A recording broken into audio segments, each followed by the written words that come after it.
Welcome back students. आज की class में हम करने वाले हैं JEE based PYQs first chapter electric charges and fields के। तो फर्स्ट क्वेश्चन है हमारे पास, as shown in the figure a configuration of two equal point charges Q naught और Q नॉट है 2 microcoulomb is placed on an incline plane, mass of each point charges 20 gram. Assume that there is no friction, means coefficient of friction mu वगैरह लेने की जरूरत नहीं है between charge and plane for the system of two charges. तो ये है question का की पॉइंट, किस में रखना है सिस्टम को, इक्विलिब्रियम में। The height h is given in terms of x, तो हमें x कैलकुलेट करना है। अब मान लो ये जो दो चार्जेस हैं Q नॉट, इनके बीच में डिस्टेंस है r। दोनों कैसे चार्जेस हैं, लाइक चार्जेस हैं। कैसी फोर्स लगाएंगे, रिपल्सिव, ये इसको रिपेल करेगा, ये इसको रिपेल करेगा। तो हम इसको स्टडी कर रहे हैं, अगर हमें इसको इक्विलिब्रियम में रखना है, मूव नहीं करने देना, तो इसके इक्वल एंड ऑपोजिट एक और फोर्स होनी चाहिए, फ्रिक्शन तो नहीं है, जो इसको बैलेंस कर जाए। तो यहाँ पे जब इंक्लाइन प्लेन में कोई बॉडी ऐसे प्लेस्ड होती है जिसका मास होता है, हमने टॉपिक किया है लॉज ऑफ मोशन में, तो अगर ये इंक्लाइन प्लेन कितने एंगल पे है, थीटा पे है, और बॉडी का मास है, तो वेट लगेगा डाउनवर्ड डायरेक्शन में mg। फिर हमने किया है कि अगर कोई वेक्टर क्वांटिटी है, वो कुछ एंगल बना रही है किसी भी एक्सिस के साथ, मान लो एक्स एक्सिस के साथ फोर्स एंगल बनाती है थीटा, तो इसके दो रेक्टेंगुलर कंपोनेंट्स हम लेते हैं, इसको हम एक क्वाड्रेंट में इनक्लोज करेंगे। तो जो थीटा वाला कंपोनेंट है वो बन जाएगा f cos थीटा, और जो विदाउट थीटा है वो बन जाता है f sin थीटा। अब दोनों के बीच में जो फोर्सेस लगेंगी कैसी होंगी, रिपल्सिव। अब ये इधर को मूव करेगा, तो इसको प्रिवेंट करना है हमने इस चीज को, तो ऑपोजिट डायरेक्शन में एक फोर्स होनी चाहिए जो इसको रेस्ट पे ले आए। तो उसके लिए हमने mg लिया। अब mg के दो कंपोनेंट्स, ये थीटा है तो ये भी थीटा होगा। दो लाइंस के बीच में जो एंगल होगा, उनके परपेंडिकुलर्स के बीच में भी सेम एंगल होगा, तो ये साइड आ जाएगी mg cos थीटा। सिमिलरली ये साइड आ जाएगी mg sin थीटा। तो दो फोर्सेस एक दूसरे को बैलेंस करेंगी। कौन सी फोर्स, रिपल्सिव फोर्स, उसको बैलेंस करने के लिए यहाँ को जो फोर्स लगेगी वो आएगी mg sin थीटा। यही तो चाहिए था, बस दोनों को बैलेंस कर दो, mg sin थीटा। रिपल्सिव कितनी होगी, k q not square by r square, और m कितना गिवन है, 20, मीन्स 10 पावर -3 kg में कन्वर्ट करेंगे। g 10 है, sin 30 1/2, तो ये कैंसिल हो गया। यहाँ आ जाएगा 10 पावर -3 + 2, हमारे पास -1। लेफ्ट साइड में k है 9 × 10⁻⁹, q नॉट स्क्वायर है, नीचे r की वैल्यू। अब r की वैल्यू हम कैलकुलेट कर सकते हैं इन टर्म्स ऑफ h। तो यहाँ देखो, अगर हम ये राइट एंगल ट्राइंगल कंसिडर करें sin 30, तो sin 30 होगा हमारे पास परपेंडिकुलर अपॉन हाइपोटेन्यूज, वो हो जाएगा 1/2। तो यहाँ से r की वैल्यू हमारे पास कितनी आ गई, 2h। अब हम यूज करेंगे r को कितना, 2h। तो यहाँ किया तो 4h का स्क्वायर। अब h स्क्वायर है, h स्क्वायर ऊपर ले जाओ, और यहाँ पे हमारे पास क्या आ गया, 9 × 10⁹, q not square. q not कितना है, 2 माइक्रोकूलम, तो means 2 × 10⁻⁶ square divided bye h calculate करना है, और ये आ गया नीचे 4 10 पावर -1। अब ये ऊपर जाएगा, -1 + 1 बन जाएगा, तो हम इसको लिख सकते हैं 10 की पावर ऊपर कितनी हो गई, 10, तो ऊपर आ जाएगा 10 की पावर 9 की जगह 10।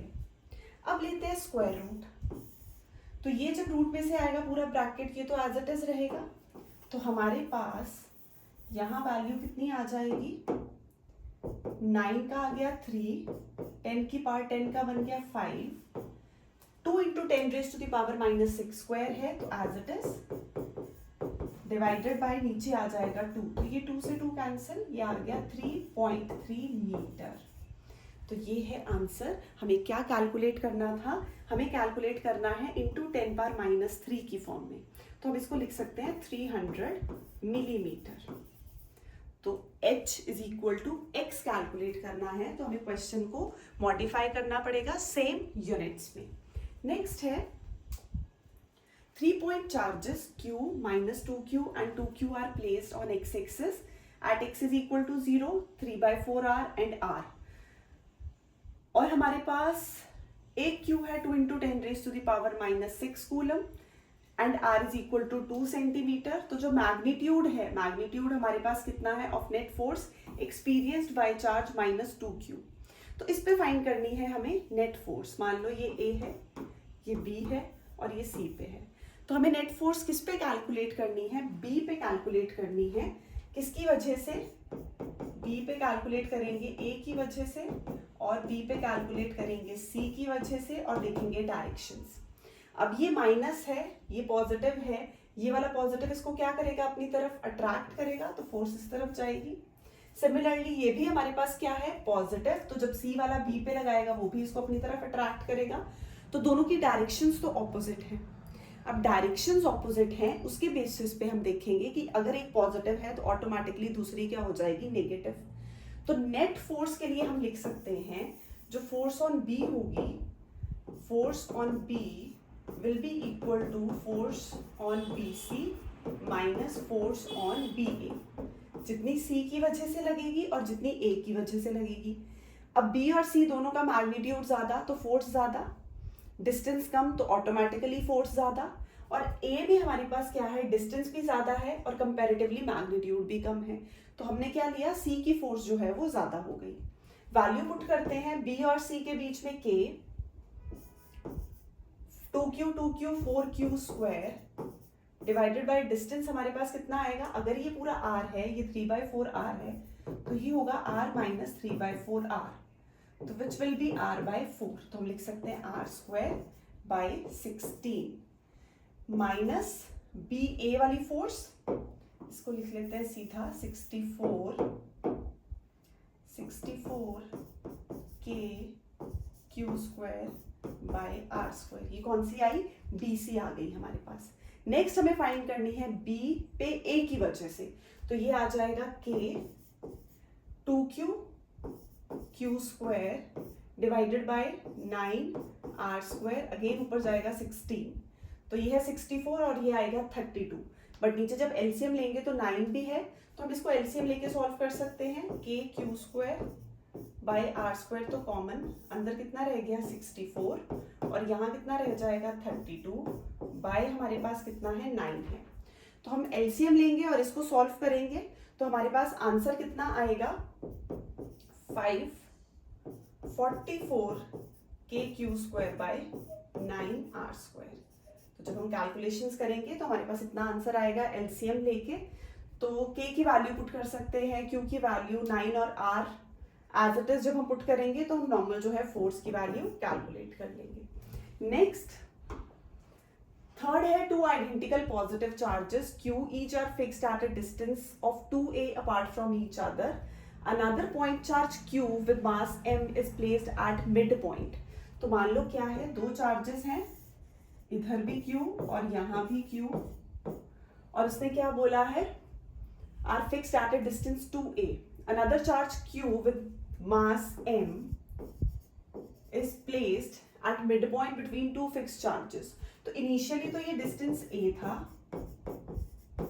फिर उसके बाद for a small displacement along the line joining the fixed charges the charge q not execute SHM. तो SHM का मतलब क्या होता था? Again +1 oscillations. जो फोर्स है दैट इज SHM कौन सी इक्वेशन ओबे करती है? -ky या kx. अगर हम x की टर्म्स में ले रहे हैं तो displacement restoring force is directly proportional to displacement but in the opposite direction. और k की वैल्यू कितनी आती है? -m omega square x. ये हो जाएगी फोर्स. अब अगर उसने थोड़ी सी डिस्प्लेसमेंट की, मान लो x डिस्प्लेसमेंट की, तो एक तरफ से डिस्टेंस a प्लस x हो जाएगा और दूसरी तरफ से जो चार्ज है उसके लिए डिस्टेंस a माइनस x हो जाएगा. नेट फोर्स कैलकुलेट करनी है तो देखते हैं. पहले तो जैसे हम एक्सियल के लिए कैलकुलेट करते थे तो क्या आ जाएगा? अब पहले एक चार्ज की वजह से तो k q, ये वाला चार्ज हमारे पास k q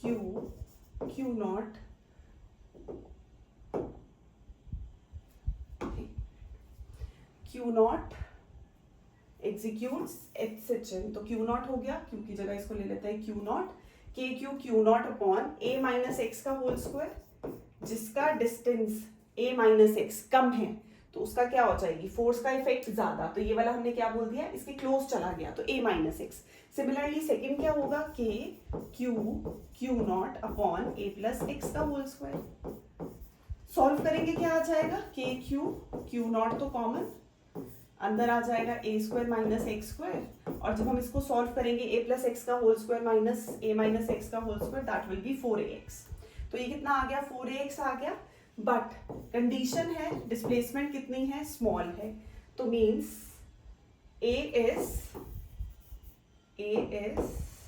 greater than x. ये हो गया हमारे पास, तो a is greater than x है, विच मीन्स कि अगर हम x को निग्लेक्ट करें तो हमारे पास क्या आ जाएगा, for a small displacement term given है। तो जब हम वैल्यूज पुट करेंगे ये हमारे पास आ जाएगा k q q नॉट, नीचे वाला x हम निग्लेक्ट करते हैं तो नीचे क्या आएगा, a square minus X square का a की पावर 4, और यहाँ रह गया 4ax, तो एक a से ये कैंसिल होगा, कितना आ जाएगा a क्यूब। तो ये आ गया हमारे पास k Q Q not 4x divided by a cube. अब ये जो फोर्स है ये किसके इक्वल आएगी, क्योंकि उसने क्या बोला, SHM एग्जीक्यूट कर रहा है SHM, तो minus m omega square x। तो हम इन मैग्नीट्यूड ले लेते हैं तो हमारे पास कितना आ गया, F is equal to m omega square x। तो हमने फोर्सेस बैलेंस कर दी, अब एक x से हमारे पास ये वाला x कैंसिल हो जाएगा। नेक्स्ट इधर बचा हमारे पास ओमेगा स्क्वायर, तो हमें फाइंड क्या करना है, टाइम पीरियड। ओमेगा कितना होता है, 2π/t, तो थोड़ा सा रीअरेंज करेंगे और कैलकुलेट करेंगे, तो ओमेगा की वैल्यू है 2π/t होल स्क्वायर, m उस तरफ चला गया तो क्या बन गया, k Q Q not 4 divided by a cube, और साथ में आ गया m। अब k की वैल्यू पुट कर देते हैं 1/4πε0, तो जब हम ये पुट करेंगे ये बन जाएगा k की वैल्यू 1/4πε0, साथ में q नॉट और एक 4 था तो ये 4 और 4 कैंसिल, और नीचे है a क्यूब और साथ में इनके पास है एक m। अब हमें t कैलकुलेट करना है तो t उधर जाएगा, ये क्रॉस मल्टीप्लाई हो जाएंगे, तो t स्क्वायर विल बी, ये आ गया 4 स्क्वायर, और एक ये पाई ऊपर गया हमारे पास, तो कितना आ जाएगा, पाई cube epsilon not a cube m upon, ये इधर जाएगा ये ऊपर जाएगा, क्यू नॉट। तो जब रूट लेंगे तो हमारे पास सारी की सारी टर्म जो है किसमें आ गई, अंडर रूट में आ गई। टी स्क्वायर इतना आया, तो टी फाइंड करना है तो अंडर रूट ले लो। तो हमने क्या लॉजिक अप्लाई किया कि हमारे पास जो दो पॉजिटिव चार्जेस हैं कुछ डिस्टेंस पे प्लेस थे, एक थर्ड चार्ज रखा, उसको स्लाइट डिस्प्लेसमेंट दी, तो नेट फोर्स उस पर कितनी लगेगी, एक तरफ से डिस्टेंस कम हुआ दूसरी तरफ से डिस्टेंस ज्यादा हुआ, तो जहां डिस्टेंस कम वहां फोर्स ज्यादा, तो ये फोर्स बड़ी हो गई, ये स्मॉल हो गई। और उसने बोला है डिस्प्लेसमेंट कितनी थी, स्मॉल थी, तो x जो है a के कंपैरिजन में स्मॉल है, तो हमने x को क्या किया, निग्लेक्ट किया। तो जैसे निग्लेक्ट करेंगे फोर्स बैलेंस कर दी, क्योंकि SHM है, यहाँ से ओमेगा आएगा, ओमेगा कितना है 2π/t। अब यहाँ से t कैलकुलेट करेंगे which is time period. Next, a thin infinite sheet charge and an infinite line charge of respective charge densities plus sigma and plus lambda are placed parallel। कितने distance पे है, 5 metre पे। Points P और Q है हमारे पास at perpendicular distance from line charge towards sheet charge respectively। तो एक 4/π है, एक हमारे पास कितना गिवन है, ये गिवन है चीज 3/π है।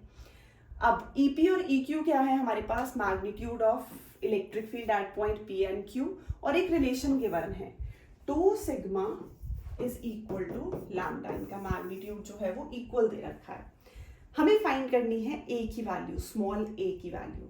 तो उसके लिए सबसे पहले तो हम क्या यूज करेंगे, हम लेते हैं P पॉइंट पे हम दोनों की वजह से इलेक्ट्रिक फील्ड फाइंड करेंगे।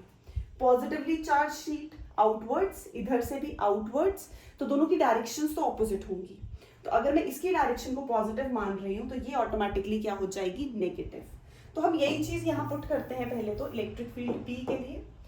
तो electric field at point P किसकी वजह से है हमारे पास, एक आएगी शीट की वजह से और एक आएगी हमारे पास लाइन की वजह से। तो lambda by 2 pi epsilon not RP minus sigma by 2 epsilon not, किसकी वजह से? शीट की वजह से। ये एक इक्वेशन आ गई। अब यहाँ पे आरपी कितना है? 3/पाई।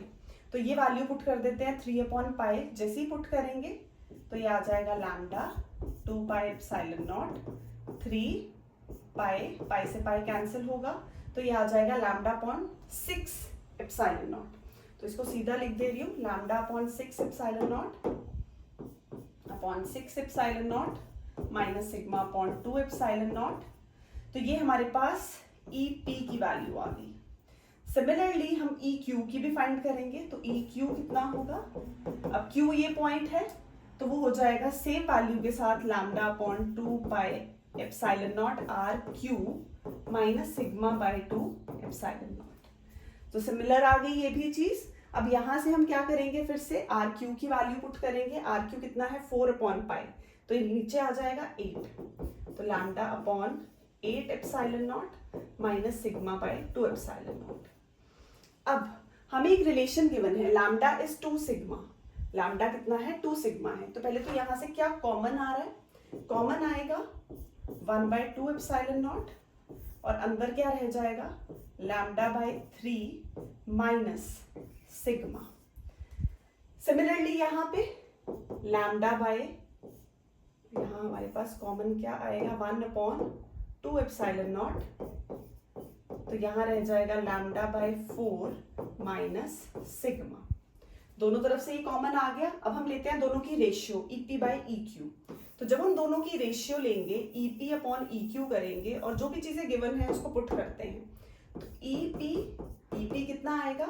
ये 1/2 epsilon naught 1/2 epsilon naught cancel, LCM लेंगे lambda minus 3 sigma divided by 3 और ये आ जाएगा ऐसे 1/3। दूसरी तरफ आएगा लैम्डा माइनस 4 सिग्मा और ऊपर चला जाएगा 4। तो ये आ गया ईपी अपॉन ईक्यू जब हम इनकी दोनों की रेशियो लगाते हैं। हमने क्या किया? एक लीनियर चार्ज डेंसिटी के लिए लिया, लैम्डा के लिए, शीट के लिए formula lambda by 2 pi r epsilon naught, इसकी electric field lambda by 2 pi r epsilon naught. Gauss की फर्स्ट एप्लीकेशन, शीट गॉस की सेकेंड एप्लीकेशन। दोनों में वैल्यू पुट करनी है। अब सिर्फ क्या है? आर। एक आर हमारे पास 4/पाई है, एक 3/पाई है। दोनों को पुट किया, डिवाइड किया। जब डिवाइड करेंगे अब हम लैम्डा को पुट कर सकते हैं 2 सिग्मा। तो 2 minus 3 sigma is minus sigma, again 2 minus 4 sigma is minus 2 sigma.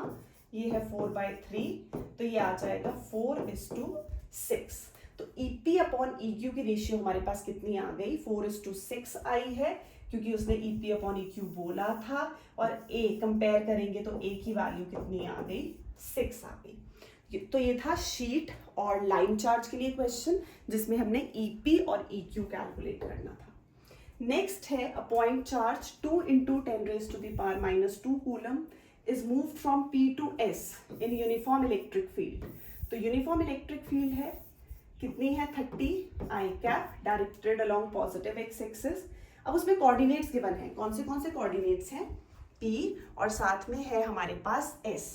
कितने पे है? एक है P 1, 2, 0 और एक है हमारे पास S ओरिजिन, तो 0, 0 respectively. Now the work done by the electric field will be. हमें क्या फाइंड करना है? इलेक्ट्रिक फील्ड ने कितना वर्क डन किया। तो बेसिकली वर्क डन कितना है? वर्क डन होता है फोर्स इनटू डिस्प्लेसमेंट, और फोर्स कितनी है? QE डॉट S मतलब डिस्प्लेसमेंट। अब डिस्प्लेसमेंट कितनी हुई है हमारे पास? वैल्यू पुट करेंगे E.ds के साथ। तो E हमारे पास कितनी है? रिलेशन तो है QE डॉट S। E हमारे पास है 30 I कैप और Q की भी वैल्यू पुट कर देते हैं। Q कितना गिवन है? 2 × 10⁻²। E है 30 I कैप। नाउ डिस्प्लेसमेंट देखते हैं। हमारे पास एक है बेटा 1, 2, 0 और एक है 0, 0। तो यहाँ जो वर्क डन होगा एक पॉइंट से दूसरे पॉइंट में मूव करने के लिए कितना हो जाएगा? फाइनल माइनस इनिशियल पॉइंट लेंगे।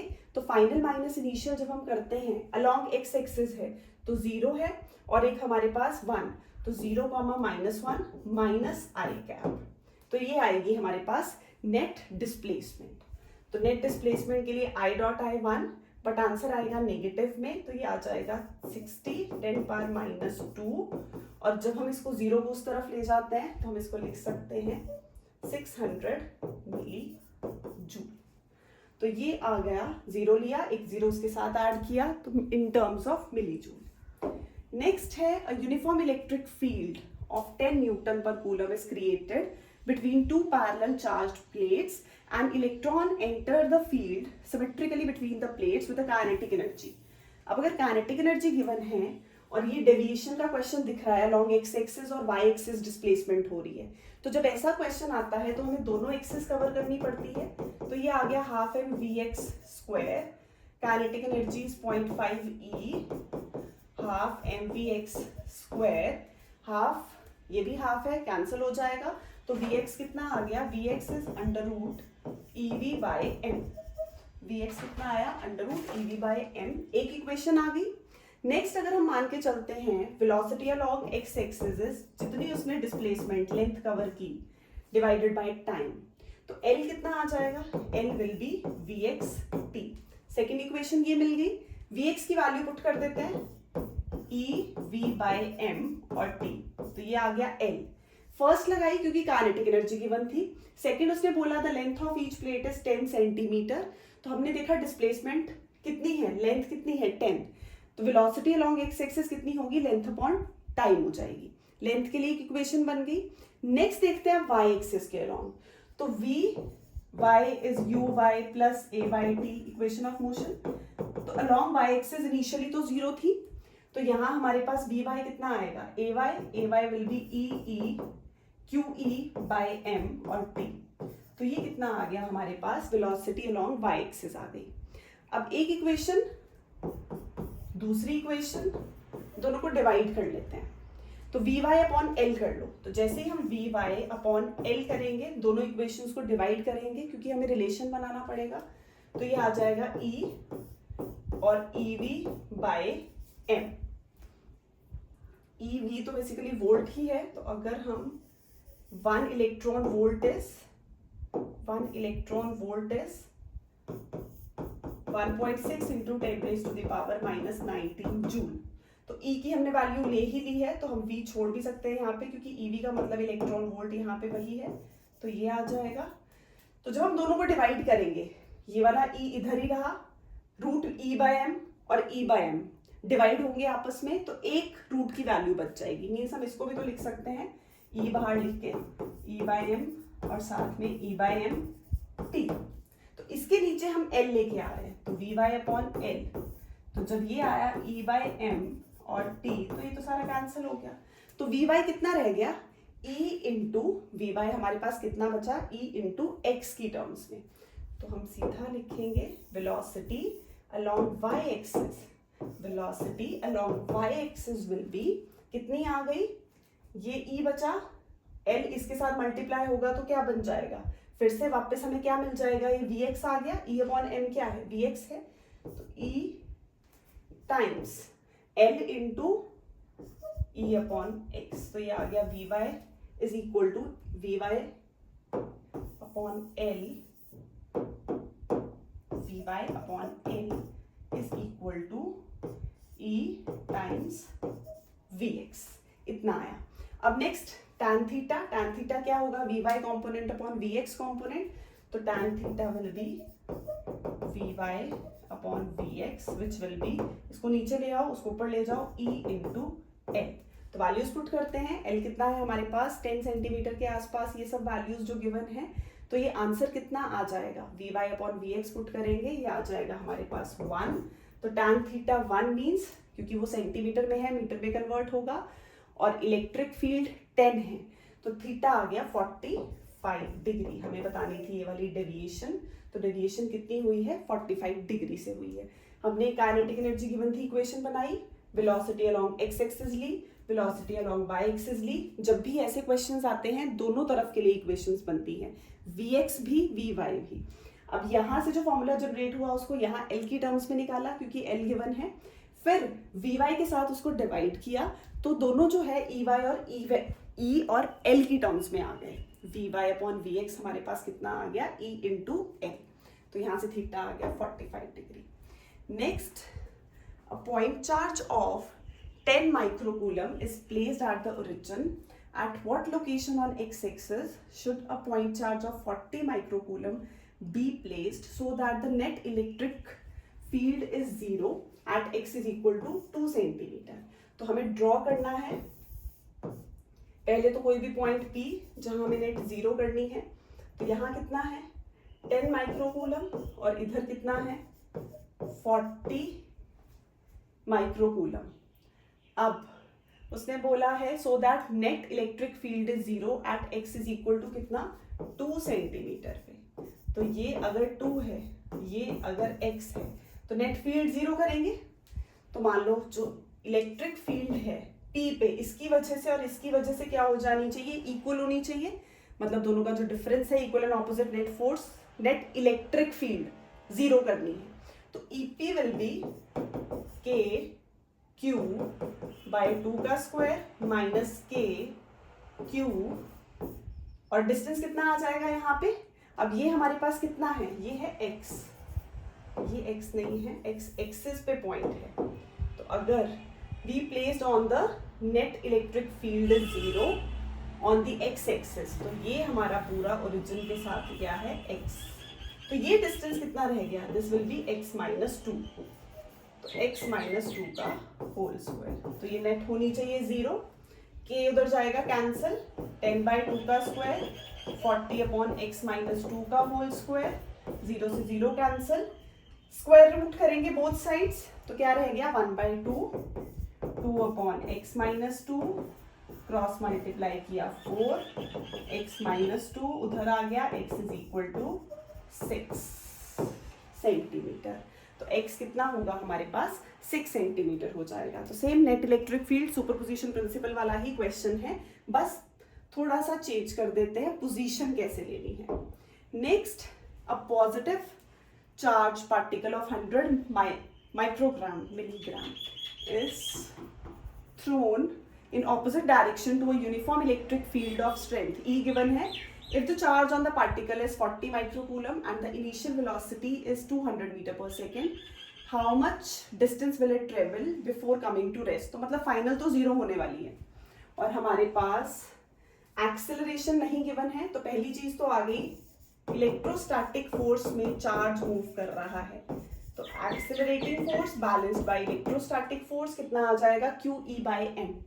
Q की value 40, 10 power minus 6, electric field 1 into 10 raise to the power 5, mass तो 100 और साथ में लेंगे माइक्रो और मिली, चलो जो भी माइक्रो में के लेते हैं 10 पावर माइनस 6। तो जब हम ये सॉल्व करते हैं हमारे पास कितना आएगा 4, ऊपर जाएगा 10 पावर माइनस 1, तो ये आ जाएगा 4 into 10 raise to the power 4 metre per second square. तो ये आ गई acceleration. Next, if the charge on the particle is 40 microcoulomb at the initial velocity, अब फाइनली तो उसने रेस्ट पे जाना है, तो हमें क्या फाइंड करना है, डिस्टेंस। तो v square minus u square is 2as और ये 0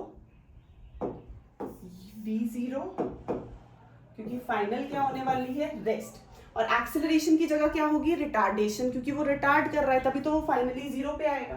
तो ये 0 इज इक्वल टू हमारे पास क्या आ गया 200 का स्क्वायर माइनस 2, a हो जाएगा minus 4 into 10 raise to the power 4, s calculate करना है।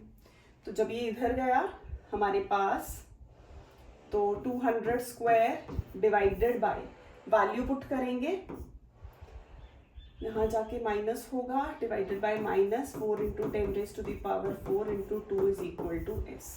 तो ये 2 से 2 पहले, okay 200 square will be 200 into 200 minus minus 4 2 सा 8 होगा, 200 आ गया, अगेन 100 आ गया, 2 और नीचे भी 10 पावर 4, ऊपर भी 10 पावर 4, खाली 1/2 रह गया। तो s इज 0.5 मीटर। तो क्वेश्चन था जिसमें जो रिटार्ड कर रहा है चार्ज पार्टिकल, तो फाइनल वेलोसिटी 0, डिस्टेंस फाइंड करना था, उसके लिए एक्सेलरेशन चाहिए थी। तो accelerating force balanced by electrostatic force. Now 3 charges q/2, q and q/2 are placed at the corners a, b and c of a square of side a. The magnitude of electric field E at the corner D. अब यहाँ find करना है, तो इसकी वजह से positive, इसकी वजह से पॉजिटिव आउटवर्ड्स, तो इन दोनों की तो पहले सेम ही होगी। क्या आ जाएगा, k q/2 divided by distance, side लेंगे a स्क्वायर, ये भी k q/2 a square, but ये a है, पाइथागोरस लगाएंगे तो ये √2a होगा, तो दिस विल बी के क्यू अपॉन √2a का होल स्क्वायर। अब नेट फोर्स क्या हो जाएगी, इन दोनों का वेक्टर सम भी इस तरफ आएगा, वो कितना होगा, वो होगा E1 is equal to E2 ले लो, that is k q/2 upon a square. तो यहाँ पे इनका जो वेक्टर सम देगा हमें, that will be √E1 square plus E2 square. Value put करते हैं तो क्या आ जाएगा, 2 times k q/2 upon a square. तो ये तो आ गई एक रिजल्टेंट, किसकी वजह से, a और c की वजह से, एक दूसरी उधर भी जा रही है, तो net value total electric field will be k q square upon √2a का होल स्क्वायर। अब हम कॉमन ले सकते हैं, रीअरेंज कर सकते हैं, तो ये है हमारे पास 9th क्वेश्चन।